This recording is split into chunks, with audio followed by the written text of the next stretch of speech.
So here's paranoia. Paranoia is I'm going into the dressing room thinking, did I get the right size? Is it going to be too small? Is it going to be too big? Is it going to fit? I don't know. Okay, I'm going to try it on. I'm going to get this Spanx dress on. And as I'm getting the dress on, I'm thinking, oh no, my hair.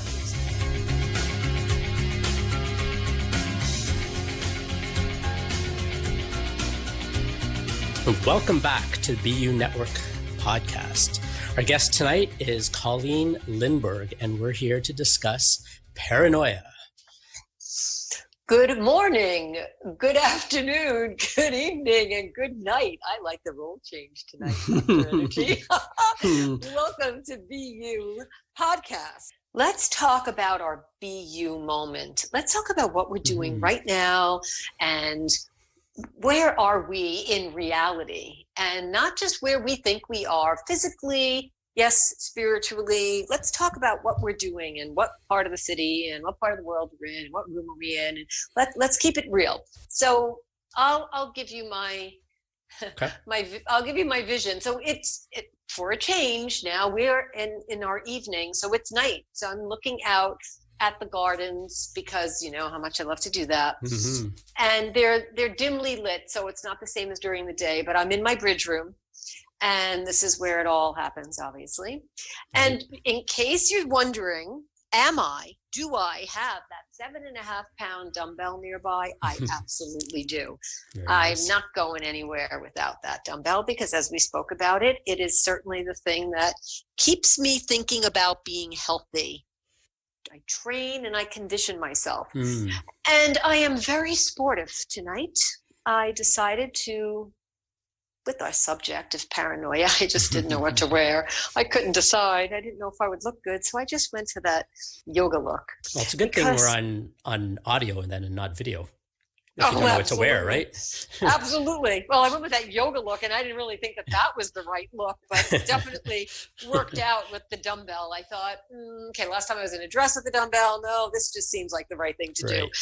And when you know the subject is paranoia, you just can feel it, like an actor, like, let me get into that paranoia mode. Okay, I don't know what to do. I don't know what that's going to feel like. So I just went into it and it played out really well. So even the outfit that I have doesn't really, not the right one. Right. So I let it come right into my whole being.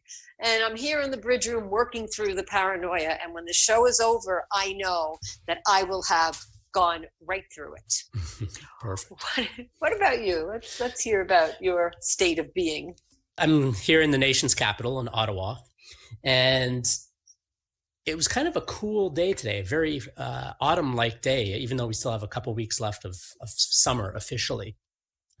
And there's been a lot of news lately. I'm a big hockey fan, and even though I live in Ottawa, I am a Toronto Maple Leafs fan all the way through, and I have been since I was a kid. And I think being a Leafs fan, there's the theme of paranoia strikes deep for Leafs fans. We Toronto Maple Leafs haven't won the Stanley Cup in 52 years. And no, the league is not out to get us. Sorry, Leafs fans, it's not an excuse. And living here in Ottawa, it's quite interesting because there's a lot of transplanted Torontonians in Ottawa, and there's quite a give and take with between Senators fans and Leafs fans, and it definitely plays into that conspiracy of who's out to get who. So I'm actually tonight wearing a Toronto Maple Leafs shirt, not a jersey, not a hockey sweater, just a t-shirt.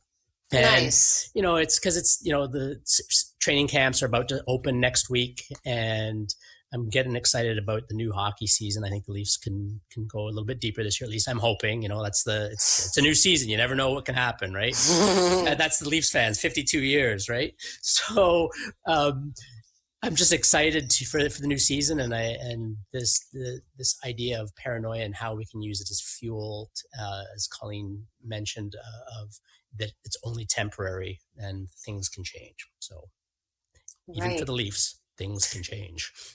Thank you. So we have paranoia in Toronto, Ontario, and paranoia in Ottawa, Ontario. Ottawa, Ontario. I was thinking. Oh yeah, there's a lot of paranoia in Ottawa. Let me tell you. Yeah, so we got it covered. How many miles apart are we? We have paranoia.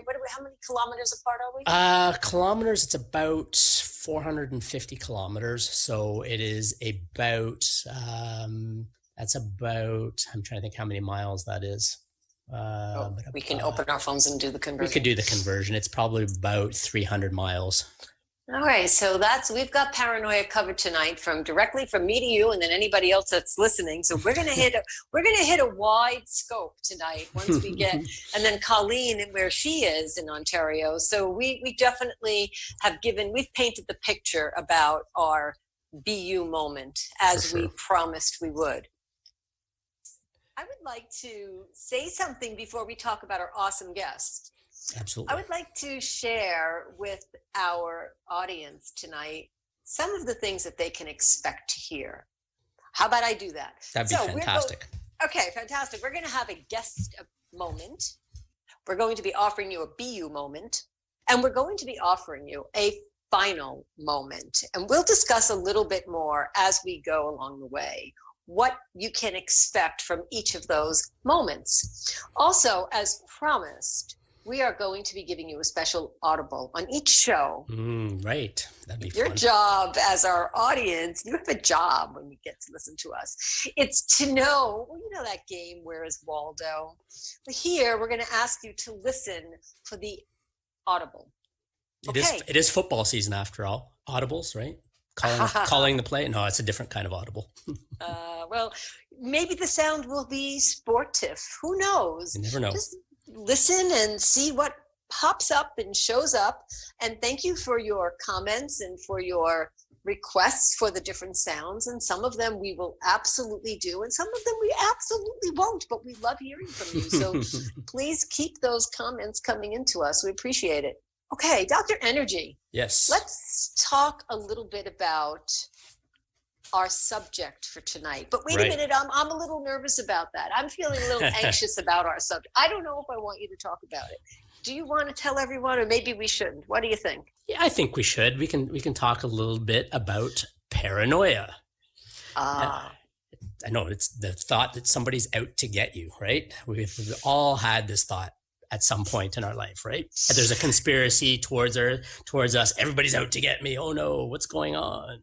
I was trying to give you a little example there of someone being paranoid, right? I know you got that. Nothing gets by you, especially when especially when we know I'm trying to be funny. But yeah, so I do believe that we all have a little bit of this in us. And tonight, I thought we could be transparent. Mm-hmm. Let's do our guest before our guest moment. Let's give our guest a little bit of information about us. Let's be transparent. Let's talk about, have you ever been paranoid, and can you relate to that? So our guests can know us before they get on and jump in and give us their expert opinion on it. And expert opinion, I mean, not because, yeah. Okay, so tell me, have you ever been paranoid, and what did that look like for you? Absolutely. It's the minor feelings of paranoia are really, really common in pretty much everybody. When they get to be at a severe place where you really start responding from a place of that people are out to get me, and it starts to affect your day-to-day behavior and your job and your ability to interact with reality, then it starts to get in the way. But the more minor aspect of it is more like a distrust of what others are telling us. We think we have a suspicion that somebody's trying to put one over on us or get something by us. And for a long time in my life, I lived like this. And for me, the journey to be able to trust more has been huge, and has enabled me to build stronger relationships, business-wise, personally, doctor-patient in the office, all of those things. And because when we're always suspicious about something, we're always in defense mode. What's trying to go on around me? So I can definitely identify with those feelings. Okay, the Sicilian in us emerges. So thank you for sharing that. So Yes. I have a little blurb I'll read here. Paranoia is an instinct or thought process believed to be heavily influenced by anxiety or fear, often to the point of delusion and irrationality. Now, I'm going to give you something funny about this. Here's the moment. Very recently, when I was in Salt Lake City, I experienced paranoia. So let me map it out for you. Right. We are in Macy's, and there are 5 of us. And 5 of us are in different places doing what people do with shopping. And we decide we're all going to go and try some things on. So I'll paint the picture. Do you know what like Spanx is? Yes. Okay. So there was this Spanx dress that on the hanger, even the extra large looked like you knew it would be too big because no way. So, I said, okay, I'll grab, 2 of them and I'll go into the dressing room and I'm going to try the Spanx dress because over it, there was a beautiful sweater that was just going to make it look awesome. So here's paranoia. Paranoia is I'm going into the dressing room thinking, did I get the right size? Is it going to be too small? Is it going to be too big? Is it going to fit? I don't know. Okay, I'm going to try it on. I'm going to get the Spanx dress on. And as I'm getting the dress on, I'm thinking, oh no, my hair now gets caught trying to bring this dress down because I have long curly hair. Right. And as I'm thinking, oh, this isn't going to work. Well, it was doomed from the start, from the hanger. It's not going to work. It's not going to work. My hair is stuck. Ouch, that hurts. All of a sudden, bang, my bead bracelet, my crystal bracelet with these really super heavy crystals pops. Now it doesn't just break, it pops up and 40 beads end up in this dressing room, but not my dressing room, every dressing room in the dressing area, from the ceiling to the floor to the walls, flinging themselves. And I now have this Spanx dress on and I'm thinking, I better get those beads. So now I'm really putting Spanx to the test because I want to know, can I bend down and pick up these beads without heels in this dressing room? And I don't want these beads lost. But here's the irony of this whole story. That wasn't the first time that bracelet broke. I broke that bracelet once before. And my friend, Carolyn Terracini, put it together for me when I told her. She said, oh, give me the beads. I'll restring it for you. And I'll actually make it a little bit bigger in case it was smaller. And I'll add some bigger beads and blah, blah, blah. And she said, like the blah, blah means like she just said she was going to create it. So Carolyn was in Macy's with me.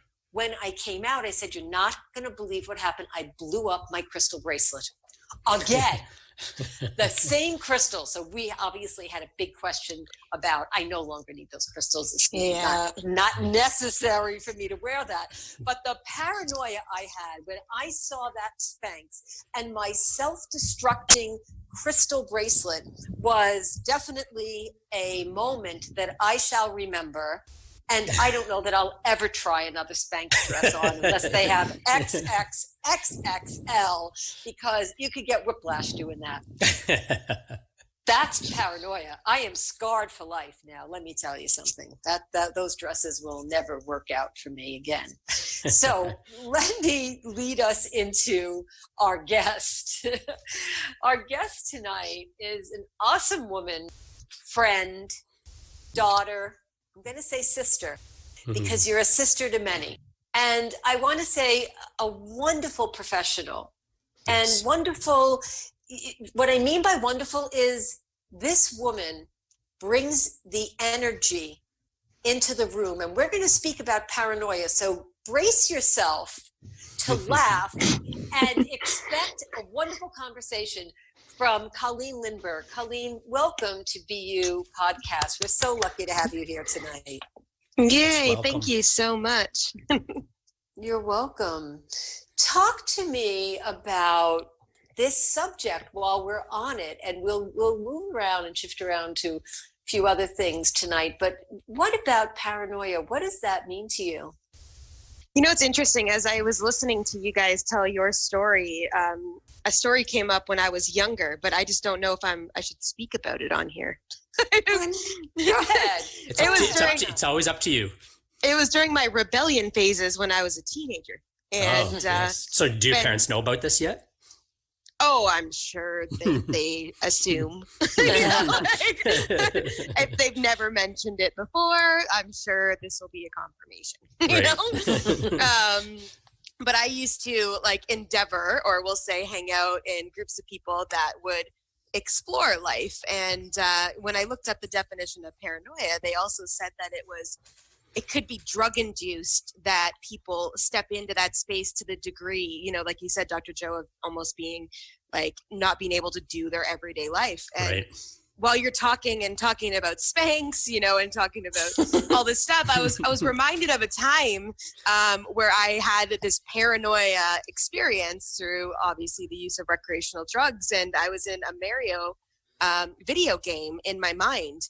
And I couldn't get out of it. And I was in the state of high anxiety and not knowing what was happening and not having, answers to life, because I had no grip on reality really, and if I reference that back to situations where I, in real life, I'm that might happen for a lot of people in normal states without even having to, go experience in that world, so it's interesting. So were you at least Princess Buttercup?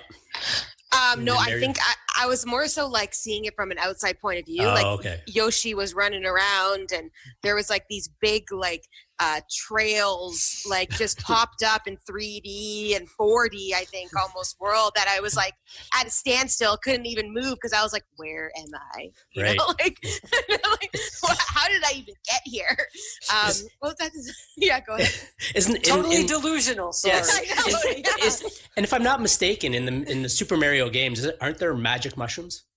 Yeah, and that's what that's exactly you. And you never know. Now, if you take a look at that, you're in reference, Alice in Wonderland, right? And now Mario, and you're all these people embedded these things in these games. Right. I wonder how they created them. And we feed this information to our children. Yes, we totally do. So it's it's interesting. Obviously, in normal everyday world, in my life, not that I can remember have I ever been in that kind of state without, help, let's say that way. But of course, the smallness of it, the small fear of stepping into something, or the small fear of feeling anxious or nervous, it happens to all of us, but I don't remember ever feeling it to the degree of I can't move paranoia,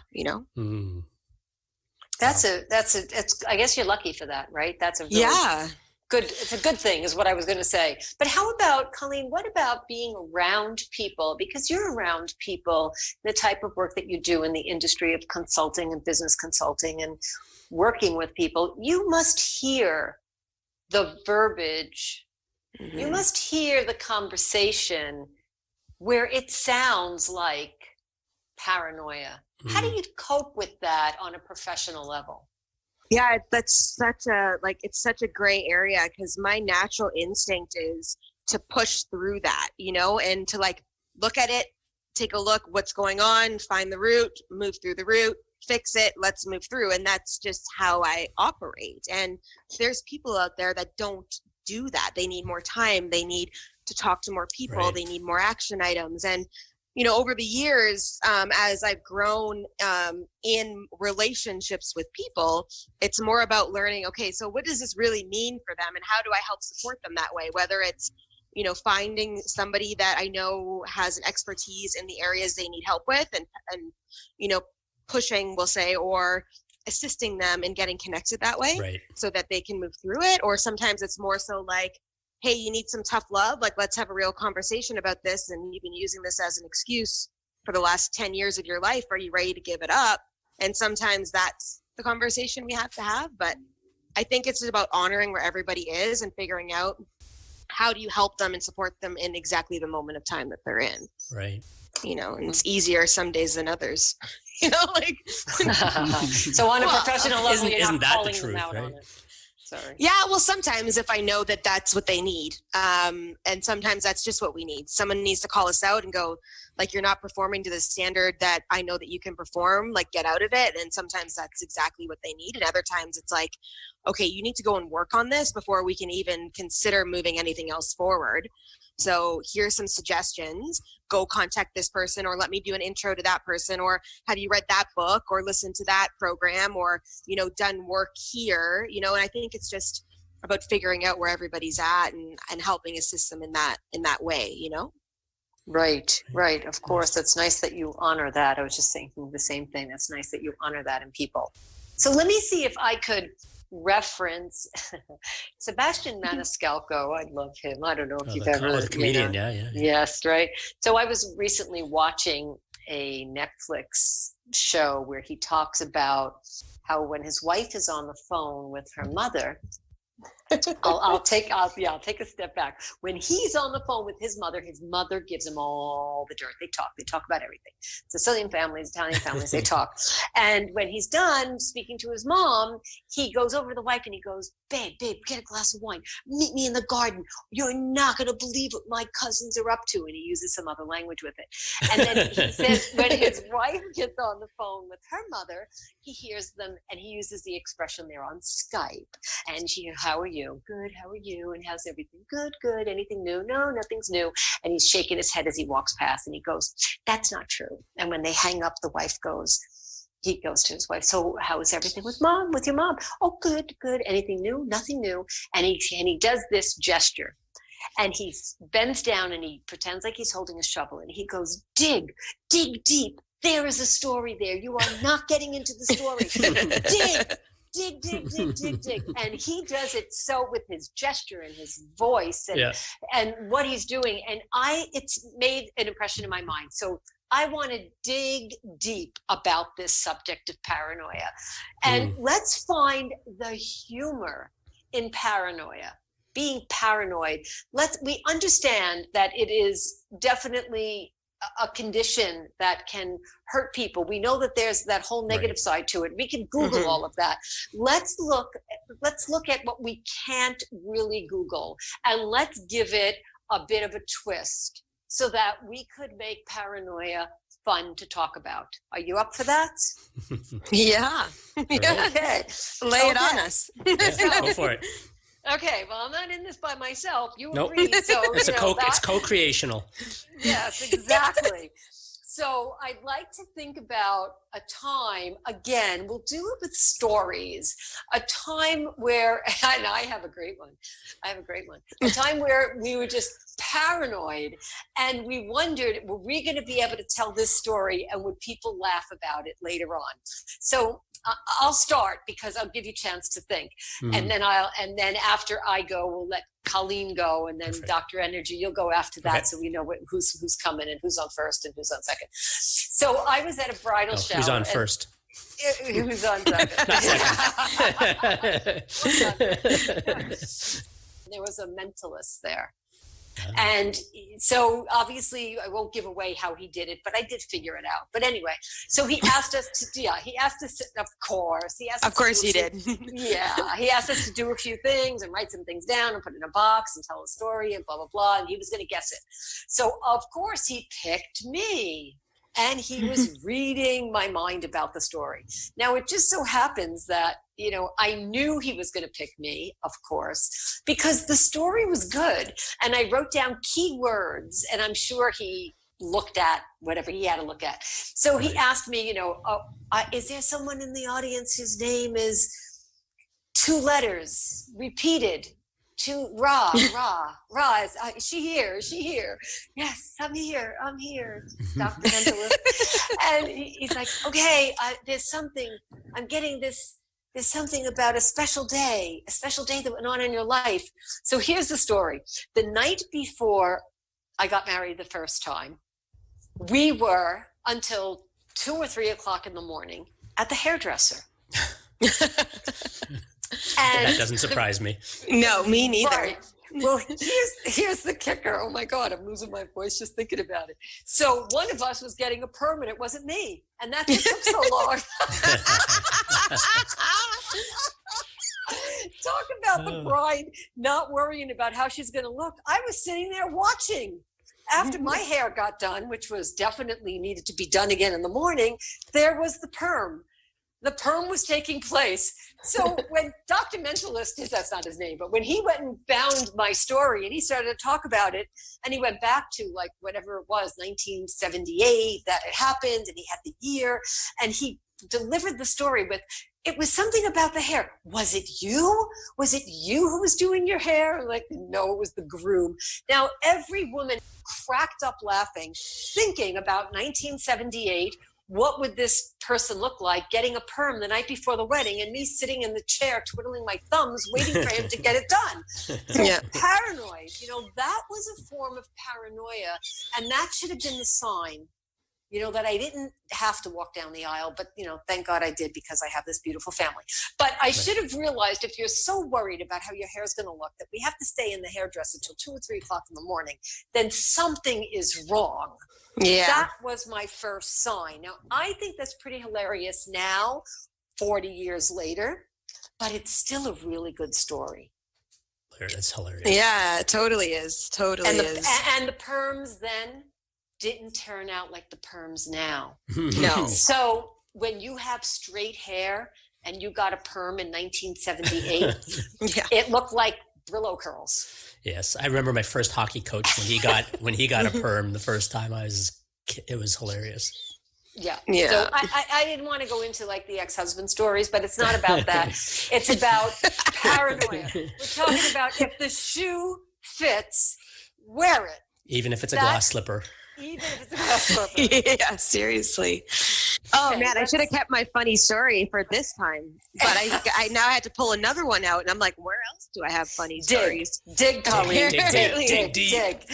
Well, you brought up a great point, and I reflect back into my childhood, and I used to play ball, like baseball, and I played for like 17 years. But the first baseball picture I ever took, my mom the night before permed my hair, and I looked like Ronald McDonald. Okay, like, I swear, I will send you. No, but it was like a light brown, so you could probably pull it off a little bit. But I will send you this picture so you see it. It Please is do. Like I'm not joking. Like I'm not exaggerating at all. Like this is exactly what it looks like. And now this is like the mid 1980s, right? And oh my. We used to own a cottage, or my grandparents did, and there was this pair of purple shoes that was just left there, and nobody knew whose they were. So my mom was like, well, those are going to be your new baseball shoes. And I hated them. I was like, Mom, I'm not wearing someone else's shoes. Like, they're purple. They're not my style. Like, and at the age of like 6, I was like, they're not my style. And she's like, what do you know about style? I'm like, you trust me? Wait till I grow up. You'll see I know about style, right? And she made me that day wear these purple shoes with this big poofy permed hair in this baseball picture. And I remember being so mad. Like, I was so mad and so embarrassed at this picture. And for years, I still was looking at it going, I can't believe you did that to me.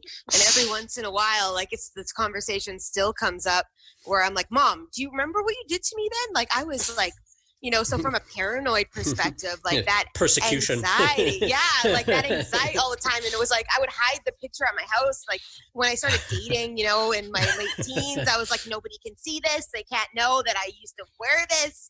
And it was like a really big deal for a long time. And, now obviously I just embrace it and go, whatever, it was the 80s. Like everybody had this kind of hair. But in my mind, I was so inadequate. Like it just crazy. Well, Colleen, just to add to that, I took a second to look up what are the symptoms of paranoid personality disorder. And it's okay, ready? Yep. Yeah. Okay, here it comes. Believing that others have hidden motives and are out to harm them. Yes. Doubting the loyalty of others. Being hypersensitive to criticism. Having trouble working with others. Being quick to become angry and hostile. Becoming attached or socially isolated. That sounds like, those symptoms sound like a teenager. So true. Oh my God. Nailed it. Especially around 15, 16, 17. Oh man. And there was our sound. Perfect timing. Okay, Dr. Energy. Colleen, that was fantastic. Thank you. Oh man, that was awesome. So a funny twisted story. Okay, I've got one. So mine's probably a little more recent. Well, it would have been around the same, maybe a little bit after Colleen's story. It might have been later in the 80s, early in the 90s. And two of my friends and I decided to take a trip to Ottawa for Canada Day from Hamilton.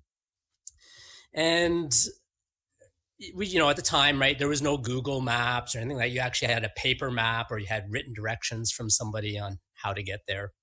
And back in that day, there was no Highway 416 between the 401 and Ottawa. You had to take Highway 16 and go through Smiths Falls and all that. So 2-lane highway, all that kind of stuff. So we get in the car, and I had borrowed my mom's car for the weekend. It was brand new, little Pontiac Sunfire had the sunroof in it. We had the sunroof open. One person was in charge of the tunes. Another person was in charge of the map. Our first mistake.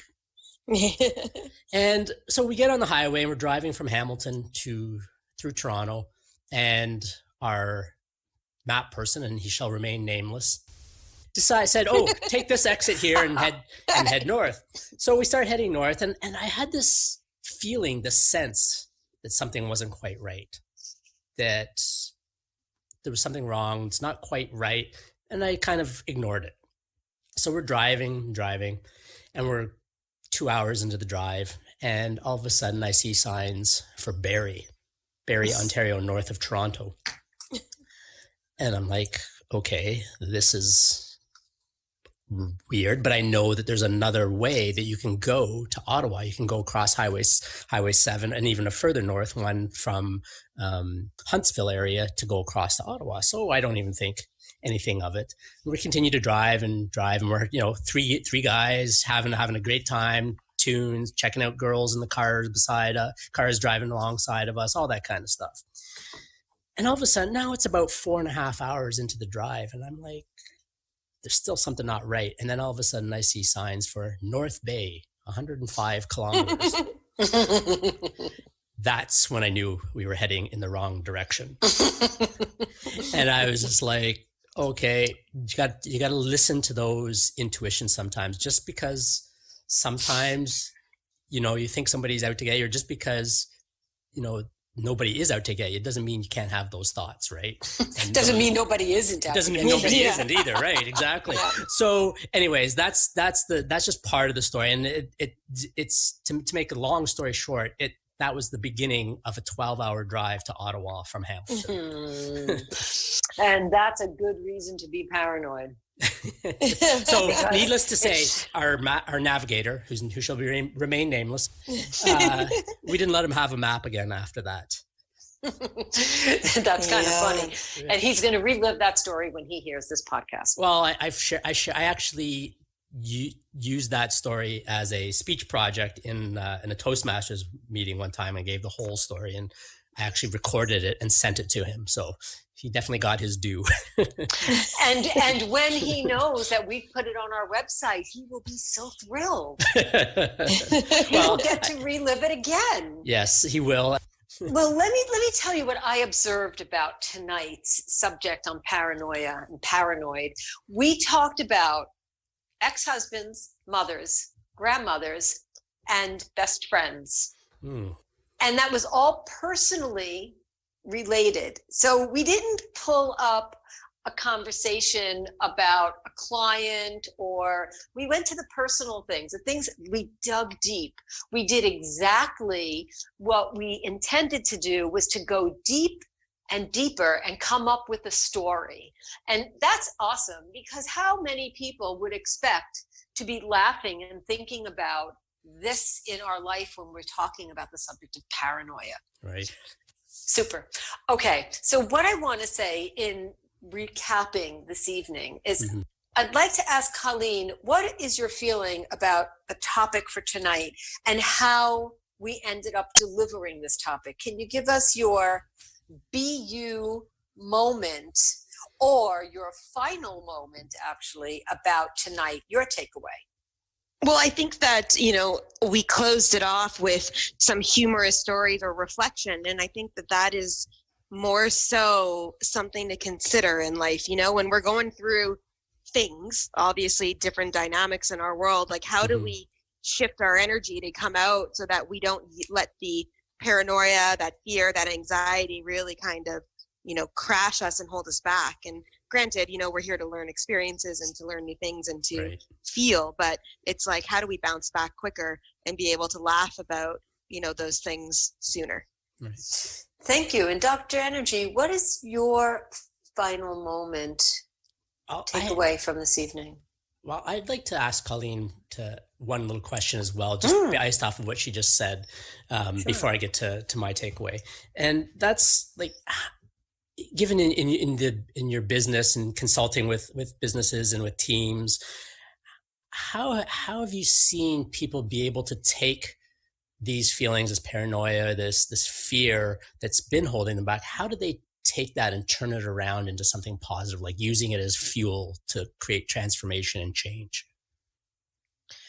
Yeah, that's like, obviously it's done over time, for us to expect change in the moment is kind of unrealistic to some degree, but I think that it's through small realizations and creating almost, what's the word I'm looking for? Like targets, but not really targets, but more so measurables in our life to see if we're on track with movement. Like things like, alarms going off saying, hey, you need to drink that water, or you need to breathe, or, and creating this consistency in our world to keep shifting ourselves, and it's about focus in certain areas in order to move things forward. Does that make sense? That's awesome. It reminds me of a book you might have heard of by Charles Duhigg called The Power of Habit. And how we can use those skills, just incremental steps to create the change in our life. And that's what it's about. And it's about like 1% shifts. If we put a label on it, like how am I shifting this, this challenge that I have every day, and 1% shifts, like how am I moving that forward? So what's the Japanese word for that? Kaizen, I think. 1% incremental improvement every day. Yeah, it's great. It's awesome. Cool. Thank you very much for that. I appreciate that. Oh, you're welcome. So just to get back to your question, Kathryn, and my takeaway for this evening is very much that about habit and creating steps and mini goals along the way in order to create the change in your life and have fun doing it. To me anyways, if it's not fun, it's not worth doing. I gotta have fun in whatever I'm doing as much as possible, and that just helps keep my energy up and keeps me in a more resourceful state where I can make better decisions. Because if my energy drops too much, I end up with stinking thinking, and the decisions come out differently than when I'm in a more resourceful state. So. That must have been, thank you, Dr. Energy. That must have been what happened to me. Here's my takeaway. When you stay up till 3:00 in the morning, don't get married the next day. Don't answer any questions. Don't answer any direct questions because you're going to be tired. My takeaway is definitely laugh at paranoia in the face, but just don't get married on that day.